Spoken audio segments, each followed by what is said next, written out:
Hello students, welcome to Credence Digital learning.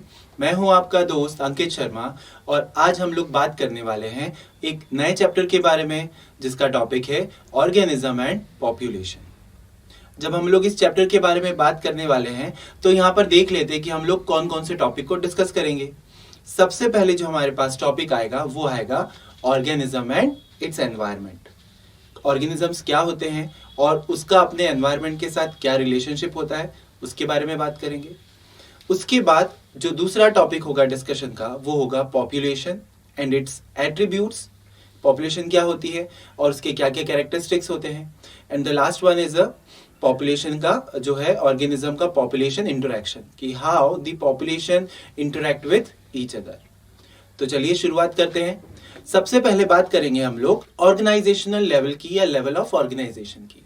हम लोग सभी जानते हैं कि हमारा जो वर्ल्ड है वहां पर बहुत सारे अलग अलग तरह के ऑर्गेनिजम्स रहते हैं और इन ऑर्गेनिजम्स का जो फॉर्मेशन हुआ है या जितने भी बायोटिक या एबायोटिक फैक्टर्स हैं उन सब का जो फॉर्मेशन हुआ है वो जो है कुछ एलिमेंट्स के थ्रू हुआ है। तो हम लोग यहाँ पर ये बात करने वाले हैं कि ये ऑर्गेनाइजेशन जो है ये कैसे हुआ है, किस तरह से जो है ऑर्गेनाइजेशन का जो है या ऑर्गेनिज्म का डेवलपमेंट होता है। जब हम लोग लोअर लेवल पे बात करते हैं तो हम लोग जानते हैं कि सारी चीजें जो होती है वो एटम से मिलकर बनी होती है। तो यहाँ पर हम लोग देखेंगे कि एटम्स जो हैं वो मिलकर बनाते हैं मॉलिक्यूल्स। मॉलिक्यूल्स जो हैं वो मिलकर बनाते हैं कुछ सिंपल कंपाउंड्स। जब बहुत सारे सिंपल कंपाउंड्स आपस में इंटरेक्ट करते हैं तो उससे बनता है कॉम्प्लेक्स कंपाउंड्स। कॉम्प्लेक्स कंपाउंड्स जो है फॉर एग्जांपल जैसे कि हम लोग बात करें कार्बोहाइड्रेट्स, लिपिड्स एंड प्रोटीन्स, ये सब कॉम्प्लेक्स कंपाउंड है। और सिंपल कंपाउंड्स क्या हो गए, जैसे मोनोसैकेराइड्स हो गए, अमीनो एसिड्स हो गए, न्यूक्लियोटाइड्स हो गए, ये सारे जो हैं ये सिंपल कंपाउंड्स हैं।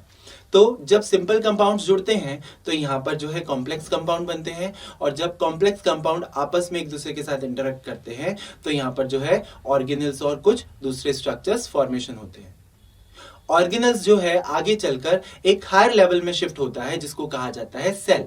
What is cell? Cell is the structural and functional unit of life.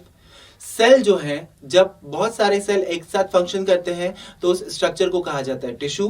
Tissue से आते हैं ऑर्गन्स, ऑर्गन से आता है ऑर्गन सिस्टम, ऑर्गन सिस्टम से आता है ऑर्गेनिज्म और ऑर्गेनिज्म से आगे जब हम लोग बात करते हैं तो आता है पॉपुलेशन। यहीं से हम लोग हमारे चैप्टर को जो है स्टार्ट करने वाले हैं। पॉपुलेशन से बनती है कम्युनिटी, कम्युनिटी से बनता है इकोसिस्टम, इकोसिस्टम से बनता है बायोम और बायोम से बनते